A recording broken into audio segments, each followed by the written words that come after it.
gbọ́dọ̀.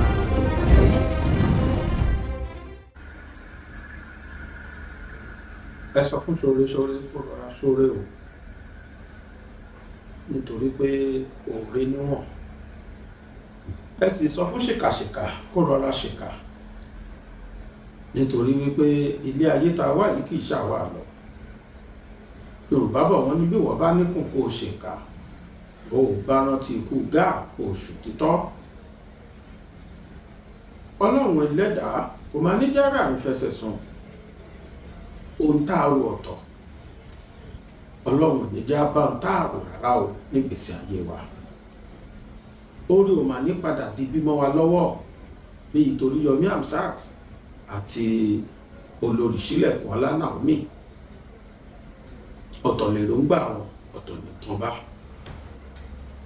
A tún ti dé lónìí o láti tún wá fún wa ní tí wọ́n bá bọ̀ ní kóòtù lánàá, nítorí pé àná ni wọ́n lọ sọ̀rọ̀, ni wọ́n lọ fọ̀rọ̀ jomitoro ọ̀rọ̀ tá a lè sọ pé argue lórí bẹ́ẹ̀lì. Ṣé kí wọ́n fún àwọn Oriyomi ní bẹ́ẹ̀lì? Ṣé kí wọ́n dá wọn sílẹ̀ wọ́n sì máa lọ lé náà kí wọ́n máa wá tilé wá jẹ́jọ́, ìyẹn ní bẹ́ẹ̀lì. Àná ni wọ́n lọ argue. Agbẹjọ́rò ìjọba àti àwọn agbẹjọ́rò àwọn mẹ́tẹ̀ẹ̀ta, Oriyomi, Olori àti principal, àná ni àwọn mẹ́rẹ̀ẹ̀rin ni wọ́n jọ lọ argue bẹ́ẹ̀lì yìí ní kóòtù.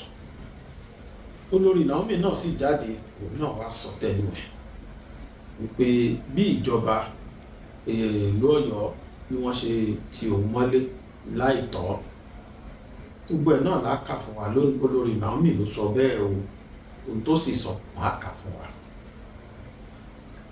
Lánàá ni ilé ẹjọ́ high court, ìyẹn ni pé ilé ẹjọ́ àgbà ní Ìbàdàn tí a mọ̀ sí high court nílùú Ìbàdàn, ni wọ́n entertain kéèsì Oriyomi Hamzat àti ìjọba. Oriyomi Hamzat, Olori Naomi àti principal, àwọn mẹ́tẹ̀ẹ̀ta agbẹjọ́rò wọn àti agbẹjọ́rò ìjọba. Agbẹjọ́rò ìjọba sọ ìdí tí wọn ò fi gbọdọ̀ fún àwọn mẹ́tẹ̀ẹ̀ta ní bẹ́ẹ̀lì. Agbẹjọ́rò àwọn mẹ́tẹ̀ẹ̀ta sì sọ ìdí tí wọ́n fi gbọdọ̀ fún. Ṣé mọ̀ pé ní court wọ́n á jọ máa, oníkálukú á jọ máa sọ bóun ṣe lágbára sí àti bí àwọn ṣe bá ṣe mọ̀ sí ọ̀tọ̀ọ̀tọ̀. So àtàwọn méjèèjì jọ gbé lọ gbé wọ̀, kóòtù sọ pé òun reserve judgement di on the 13 tí wọ́n àjọ kéèsì sí. Bóyá wọ́n máa wá fún wọn ní bẹ́ẹ̀lì, bóyá wọn ò ní fún wọn ní bẹ́ẹ̀lì, ó dọ̀n di 13. Fortunately, Gọ́fúnà Ṣèyí Mákindé sọ ní fídíò tá a ṣó lánàá wípé amòfin wà ń bí nínú speech wọn. Wọ́n ní amòfin wà ń bí, ó wá kù sọ́wọ́ wọn, ó kù sọ́wọ́ kóòtù láti decide àbí láti determine bóyá wọ́n máa rí, bóyá wọ́n máa fún àwọn, bóyá wọ́n máa grant àwọn Oriyomi ní bẹ́ẹ̀lì àbí wọn ní grant wọn. Èyíkéyìí tó bá já sí bẹ́ẹ̀, wọ́n ní prosecution must continue. Wọ́n láwọn stop prosecution pé àwọn sì fẹ́ bá wọn ṣẹjọ́. Ṣùgbọ́n ohun tí wọ́n tiẹ̀ ṣe ń sọ ní kóòtù sí, táwọn adájọ́, táwọn agbẹjọ́rò sì ń jà fún mi pé kí wọ́n dá àwọn mẹ́tẹ̀ẹ̀ta sílẹ̀, kí wọ́n máa ti ilé wa jẹ́jọ́ ní kóòtù, wọ́n sì wà ń béèrè. Ṣùgbọ́n agbẹjọ́rò ìjọba Ọ̀yọ́, ìpínlẹ̀ Ọ̀yọ́, yẹn ni rárá. Àwọn náà sì sọ̀dí tí wọn ò fi fẹ́ kí wọ́n grant wọn ní bẹ́ẹ̀, wọ́n sọ ń bẹ̀. Eléyìí ni ntọ́ bá bọ̀ láti kóòtù lánàá, òun náà ni mo fẹ́ fi wọlé, tí mo fẹ́ kí gbogbo wa ò jọ gbọ́. Now, this is the write-up. Ọ̀rọ̀ náà lọ báyìí pé, àpilẹ̀kọ náà ó lọ báyìí pé Ìbàdàn Stampede Court reserve ruling on the bail applications of Queen Naomi and others. Ibadan Stampede, court reserve ruling on the bail applications of Queen Naomi and others. Ìròyìn yẹn wá sọ pé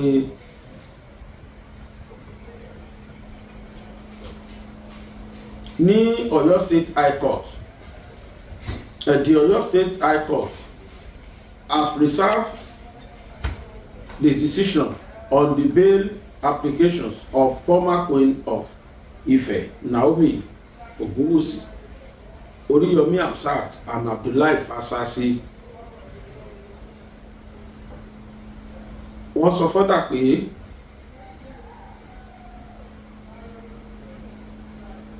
they are seeking for bail application after the tragic death, after the tragic that occurs at Christmas funfair that claimed 35 children's life at Ibadan, the Oyo State capital. Oriyomi Hamzat is the founder of Agidigbo FM, while Fasasi is the principal of Islamic High School, Bashoru, Ibadan. One chief magistrate court has remanded them for Agodi Correctional Facility on December 2024. During today's proceedings, counsel to the three bail applicants present their arguments before the High Court.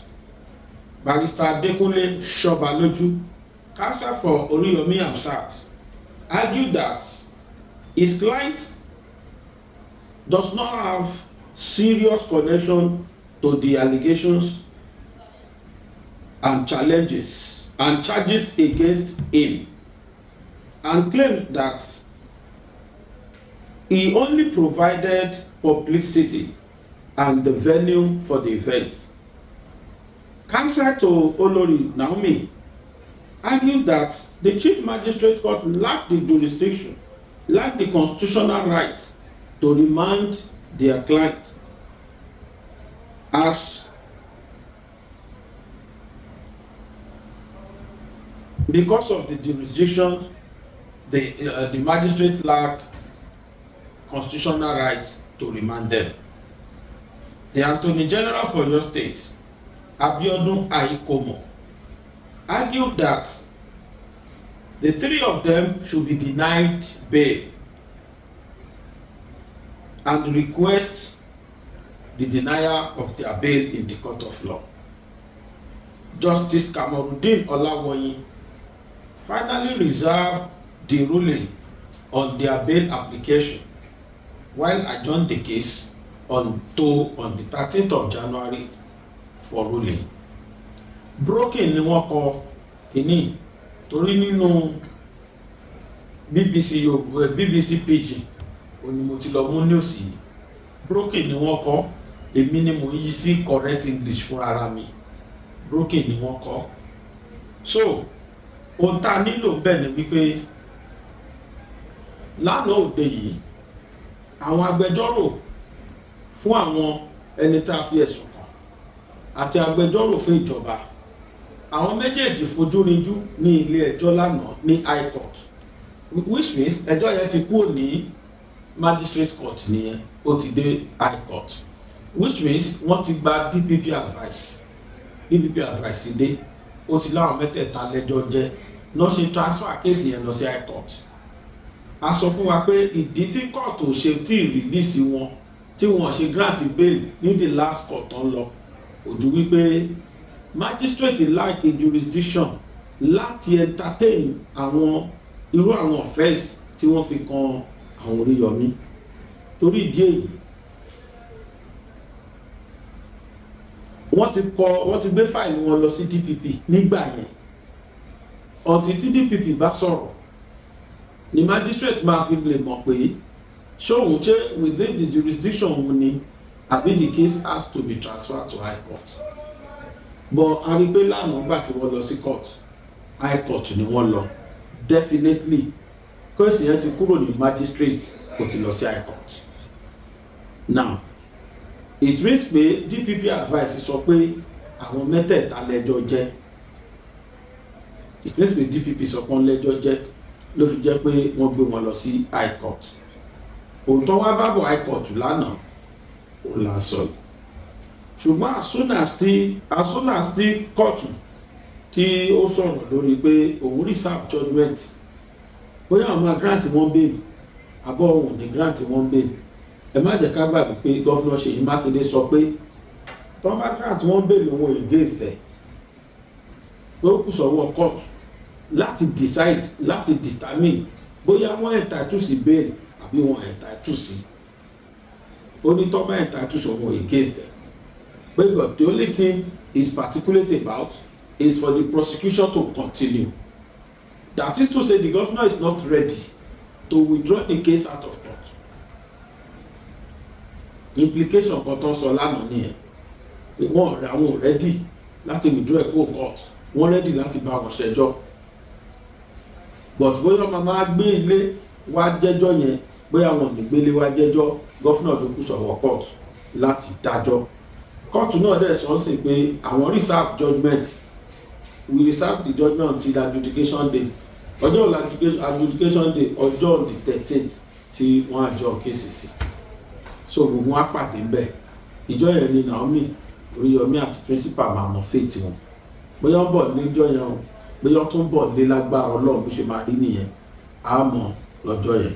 Now pé Naomi àríkà wípé as soon as tí wọ́n gbé ìdájọ́ yẹn kalẹ̀ pé wọ́n reserve, as soon as ilé ẹjọ́ sọ pé àwọn reserve judgement, àríkà ẹ máa gbọ́ àríkà wípé Queen Naomi wá sọ̀rọ̀. Queen Naomi sọ báyìí pé how I was illegally detained by Oyo state government or this ex-queen tells court. Okay. Citizen News ló gbélé wá, WordPress deal and plugin. Now Olori sọ pé the Oyo state government on Tuesday urged the state high court in Ibadan not to grant bail to the ex-queen of Ooni of Ife, Naomi Hamzat Oriyomi, and school principal Fasasi Abdullah.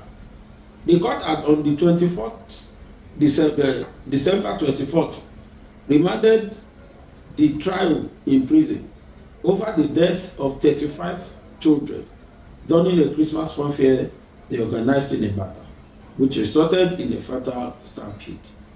The defendant spent both Christmas and New Year Day at the Nigeria Correctional Services facilities in Agodi. During Tuesday's hearing at High Court in Yelano, 8 Ring Road, Ibadan, the defense counsel urged the court to admit them to bail, but the Oyo State Attorney General and Commissioner for Justice, Abiodun Aikomo, opposed the bail request, insisting that the applications had not shown sufficient grounds for their release. The bail request on the applicant, the bail request of the applicant must not be granted by the court, Aikomo stated. He also countered claims of persecution by the state government, describing them as unfounded. Earlier, the defense counsel argued that their client's detention was unconstitutional, citing procedural irregularities and challenging the court's jurisdiction. They maintained that the only charge used to remand the suspects was not recognized under Nigerian Administration of Criminal Justice Act. Wahid Olajide, representing Fasasi Abdullah, principal of Islamic High School, Basharun, argued that the detention was unjustified. No normal charge is preferred against the applicants before any court of competent jurisdiction, Olajide said. He further emphasized Abdullah's poor health condition, stating, "The law makes provisions for exceptional circumstances, which include ill health, upon which the suspect can be released on bail. The applicant is battling with his health and needs to be taken care of medically." Chilekwola's lawyer, Ms. Baudin Adetunbi San, described her continued detention as unconstitutional. Anybody can be detained, but it must be in accordance with the law, irrespective of the offense committed. He argued the applicants are being held in detention pursuant a holding charge which is not known in the criminal administration of justice. Oyo State government has acted illegally with the continued detentions of the suspects in the prisons custody. All the evidences presented by the defense counsel to buttress their case is zero. Hamzat's lawyer, Adekunle Sobaloju San, similarly contended that the detention violated constitutional provisions. The holding charge used to claim the suspects in the prison custody is not known in the criminal administration of justice, Sobaloju argued. Justice K.B. Olawoyin, after listening to submissions from the both sides, adjourned the ruling on the bail application till Monday, January 13, 2025. Bó ṣe rí rèé ní ilé ẹjọ́ Olori Naomi sọ pé títì mọ́lé tí wọ́n ti òun mọ́lé oníkòtọ́ ní ìgbà tí wọ́n gbé lọ tí wọ́n gbé bọ̀ lánàá wọ́n gbé sọ́tún wọ́n gbé sósì. Ilé ẹjọ́ wò pé ọ̀dà mo ti gbọ́ tẹnu ṣàkọ̀tù mo sì tún ti gbọ́ tẹnu ṣàkòsì.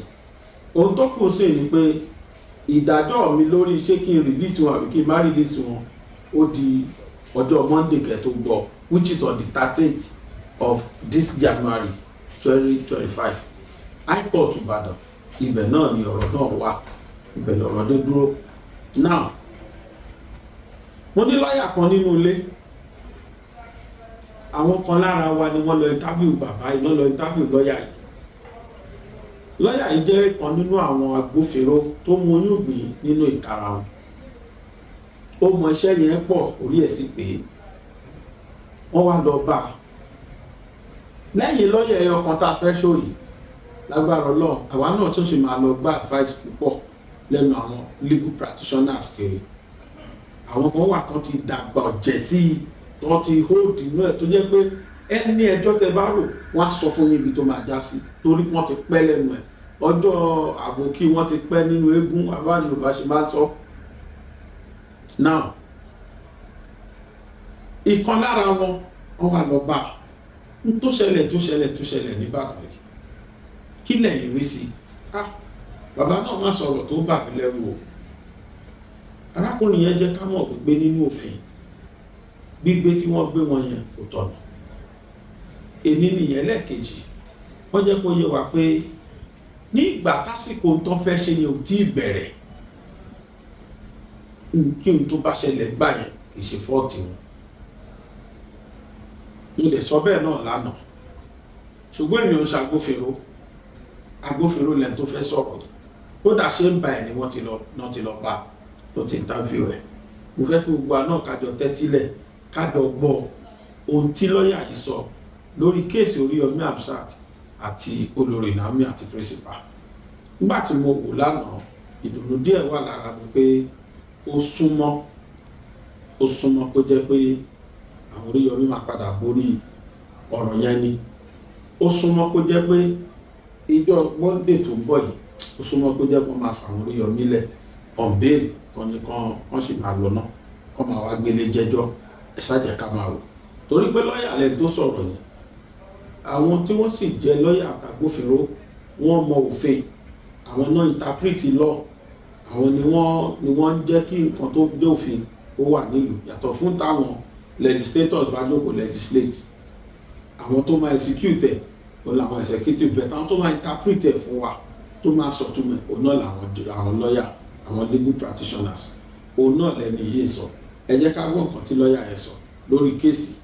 Ẹyẹ fọ́nfìẹ̀ tí wọ́n ti fẹ́ pín ẹ̀ fún àwọn kéékèèké tí Olori Naomi gbé kalẹ̀ pẹ̀lú ògbóǹtarìgì sọ̀rọ̀sọ̀rọ̀ Oriyomi Hamzat.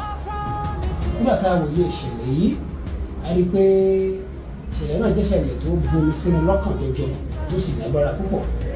Àmọ́ tá a bá ń wo ìṣẹ̀lẹ̀ ó ṣe ṣẹlẹ̀ láwùjọ wa a sì gbọ́dọ̀ tó fi ojú òfin wò ó pé ṣó yẹ tó tọ́ àbí kí ni tó yẹ ká ṣe. Lórí ìṣẹ̀lẹ̀ tó ṣẹlẹ̀ a ti rí i pé ọ̀rọ̀ ti wà nílé ẹjọ́, àmọ́ fún ìmọ̀ nítorí àwọn ṣoreṣore míì tí irú ọ̀rọ̀ báyìí lè fi máa mú payà bá. Kí ni ìgbà tí ní ṣé ìrètí ń bẹ fún èèyàn tó bá bára ẹ̀ nínú ipò báyìí tí ó gbìyànjú àti ṣoore tí ọ̀rọ̀ wá di bá mi ìlú lọ́wọ́, jẹ́ ìrètí kan wọ̀ tó wọn bí. Ọjọ́ tó ṣẹlẹ̀ a rí wípé tí ẹjọ́ bá ti wà nílé ẹjọ́ kì í dá kí amòfin kankan sọ̀rọ̀ tó bá wù wọ́n lórí ẹjọ́ tó ti wà ní ilé ẹjọ́ tó rí èèyàn gbọ́dọ̀ respect wọn.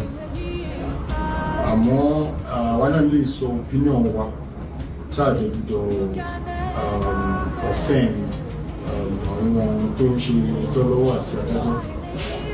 So nǹkan tẹ́mi kàn lè sọ nípa irú kéèsì ni wípé àti Olori Naomi àti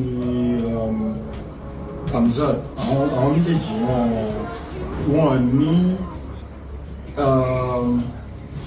wọ́n ní lọ́kàn wípé nǹkan burúkú lè ṣẹlẹ̀. Wọ́n ní lọ́kàn àwọn ọmọ tó kú náà ó dùnyàn ló ṣẹlẹ̀, kò sí ẹni tí bẹ́ẹ̀ máa dùn kó máa wo òkú ọmọ ẹ̀. Kì í ṣe nǹkan tó yẹ wípé gbogbo wa tá a rí tá a gbọ́ tí ọkàn wa dẹ̀ balẹ̀ fún.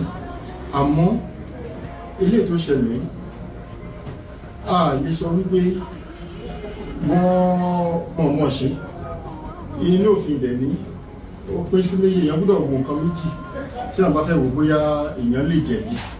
A máa wo nǹkan tó ń pè ní intention of the mind, a dẹ̀ máa wo nǹkan tí ó jẹ́ action, bí a ṣe take action fún intention of the mind. So intention of the mind jẹ́ ní àwọn amòfin máa ń pè ní mens rea, tí ó yẹ wípé tí èèyàn bá ṣe nǹkan tó rò lọ́kàn pé òun fẹ́ ṣe bí ibi, òun ni actions. Àmọ́ kì í ṣe gbogbo actions tó jẹ́ actions òun ni ó máa ní bad intention. Nǹkan lè ṣẹlẹ̀ kó jẹ́ wípé ẹni yóò ní lọ́kàn pé òun máa ṣe bò ó kàn lọ ṣẹlẹ̀ kò mọ́mọ́. So action nìkan lè ṣẹlẹ̀. Àmọ́ eléyìí kò sí kankan lára wọn tó show wípé wọ́n jọ gbìmọ̀ pọ̀ láti ṣe nǹkan burúkú kí kankan ṣẹlẹ̀. Kò sẹ́nibọ̀dì tó ti sọ̀rọ̀ àti ìmọ̀ pé tó máa jọ ní ẹjọ́. Àmọ́ pẹ̀lú àwọn nǹkan tí àwa ṣì ń gbọ́, kò sí ìran tó show wípé wọ́n ní intention pé nǹkan burúkú máa ṣẹlẹ̀. Wọ́n so ìyẹn ti wà wípé kò sí intention. Náà nípa action pé bí nǹkan ṣe ṣẹlẹ̀, ó ṣẹlẹ̀ lóòótọ́, kò dùn mọ́yàn kankan, kò dùn mọ́ àwọn náà ní ìjọ. Àmọ́ ṣe rí nílé ẹjọ́ wọ́n máa wo ọ̀tún wá wo òsì ni, torí ẹni tó fẹ́ ṣoore kò dùn mọ́nú wípé ó dìbì mọ́ lọ́wọ́. Ẹni tí ó dẹ̀ kó àwọn ọmọ ẹ̀ lọ síbi tí wọ́n ti fẹ́ ṣoore, ẹni náà wọn náà dùn. Ó sì láwọn tó wà bẹ́ẹ̀ tẹ́lẹ̀ ń ṣoore náà bá lọ. Àwọn wọ́n kàn lọ torí ìgbà ọdún ni, wọ́n kàn fẹ́ lọ ṣayẹyẹ ni. Mo máa bẹ̀rẹ̀ látòrí ọ̀rọ̀ èyí tẹ̀lé. Ṣé Oriyomi àti Olori Naomi ṣé wọ́n dìtẹ̀ ní? Kí làwọn nǹkan tí a ní láti mọ̀ nípa ètò tẹ̀lé? Ṣé wọ́n ní èrò ibi tí wọ́n jọ sọ papọ̀ fún àwọn jọ fẹ́ ṣe? Kí ni àwọn ẹ̀rí tó wà wípé èrò ibi yẹn wọ́n jọ gbìmọ̀ pọ̀ láti ṣe. Nǹkan tá a máa kọ́kọ́ wò nìyẹn. Oriyomi àti Naomi àwọn ń tiraka ní láti ran àwọn èèyàn lọ́wọ́ pẹ̀lú àwọn ọ̀rọ̀ tí a lè gbọ́. Àwọn èèyàn tí wọ́n fẹ́ kó wà ní ibi tó ti fẹ́ ṣe nǹkan ó padà ju ká ní àwọn èèyàn bíi 500 oná ní lọ́kàn wípé ó máa wá síbi ètò yẹn. Ó máa nira díẹ̀ tí àwọn èèyàn tó ju èyí tí wọ́n rò lọ́kàn tí wọ́n bá wá torí pé ó máa tako ètò tó ti wà nílẹ̀ tẹ́lẹ̀. Àwa lè sọ wípé torí pé wọ́n ti wá pọ̀ sí nǹkan wá bàjẹ́, ó ti wá di ìdìtẹ̀ láàrin Naomi àti Oriyomi. Ó ṣe ní láàánú wípé orí di ibi àwọn ju gbogbo ẹ̀ lọ. Ilé ẹjọ́ àgbè sórí òṣùwọ̀n. Ilé ẹjọ́ àgbéyẹ̀wò bóyá èrò àbí àníyàn wà láàrin Olori Naomi àti Oriyomi láti fa ikú àbí ìfarapa àwọn tó wá sí ibi. Mo ní ìgbàgbọ́ wípé Oriyomi àti Olori Naomi wọ́n ní èrò ìdìtẹ̀ láti gba ẹ̀mí ẹnikẹ́ni. Kí nìdí tí mo fi sọ bẹ́ẹ̀? Torí wípé tá bá rí adigunjalè tí ó gba ẹ̀mí tó gba owó ẹ̀ tó gba àwọn nǹkan ẹ̀, a mọ̀ wípé torí nǹkan tó fẹ́ gbà wọn ló fi ṣe ibi yẹn. Àmọ́ lórí ọ̀rọ̀ ti Naomi àti Oriyomi, kí ni nǹkan tó fẹ́ gbà? Àwọn ọgbọ́n ló fẹ́ fún náà. Kò dẹ̀ sí ìjà láàrin Olori Naomi àti àwọn ẹbí àwọn ọmọ tó lọ. Àwọn amòfin agbẹjọ́rò ìpínlẹ̀ Ọ̀yọ́ wọ́n lè ní ẹ̀rí tí àwọn fẹ́ lò. Àmọ́ gẹ́gẹ́ bí àwọn ọ̀rọ̀ tí ọmọ orílẹ̀-èdè Nàìjíríà ń gbọ́, èmi ò lè sọ wípé ó ní ìdí kan pàtó tí a fi sọ wípé Oriyomi àti Olori Naomi wọ́n ní èrò ìdìtẹ̀ láti ṣekú pa ẹnikẹ́ni. Lórí ìṣe tó ṣokùnfà ìṣẹ̀lẹ̀ tó ṣẹlẹ̀, nígbà tó ṣẹlẹ̀ tán, a mọ̀ wípé Oriyomi àti Olori Naomi kì í ṣe ìdùnnú wọn.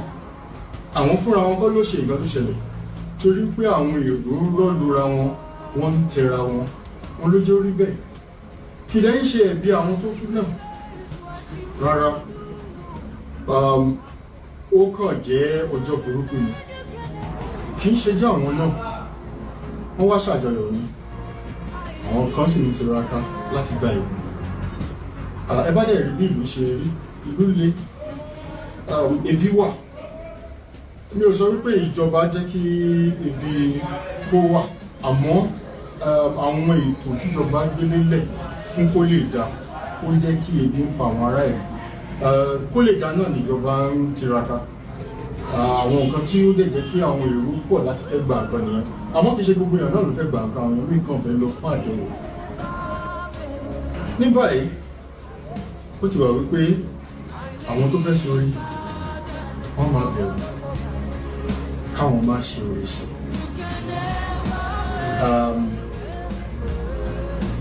Àmọ́ a lè dá orí dúró náà.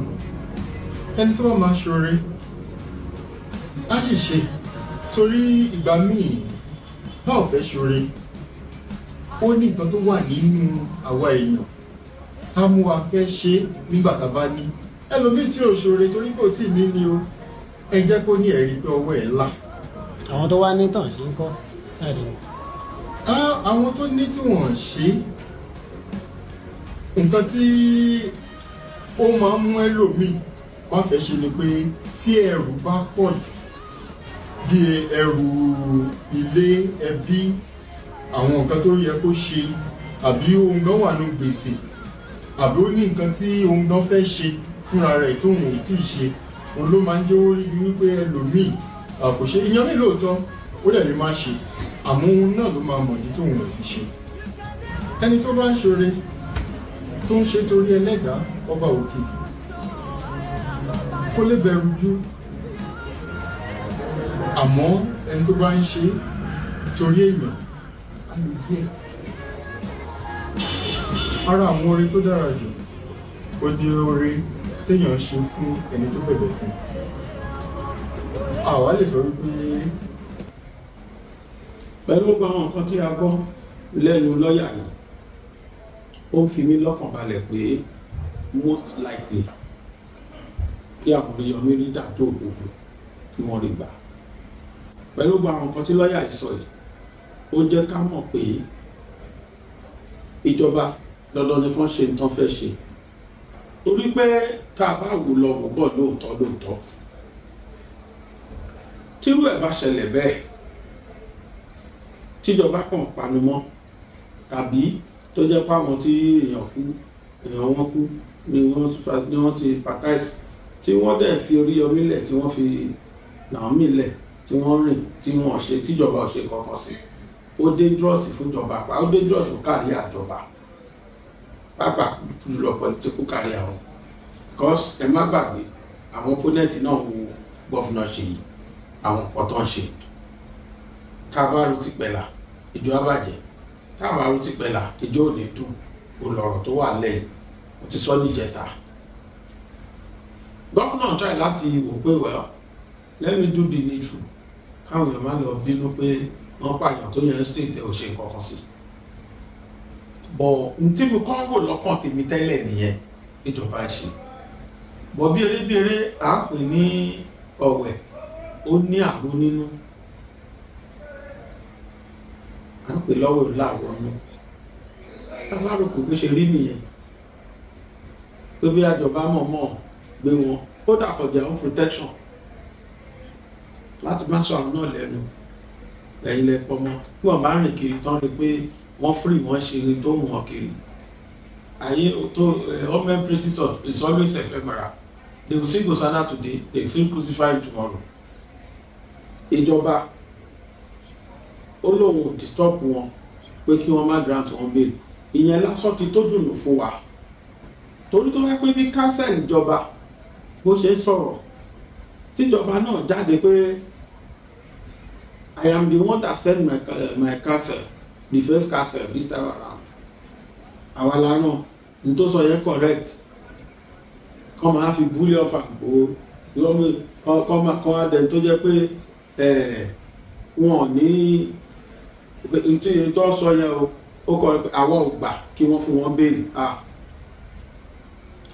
tọ́ba ti lè tíjọba bá ti lè sọ bẹ́ẹ̀ wípé àwọn ò gbà ọ̀dọ̀ agbẹjọ́rò ìjọba sọ bẹ́ẹ̀ sí wípé àwọn ò gbà kí wọ́n fún wọn ní béèlì wọ́n jẹ́ kó dijọ́ yẹn kóòtù ti sọ pé òun reserve bail òun reserve judgement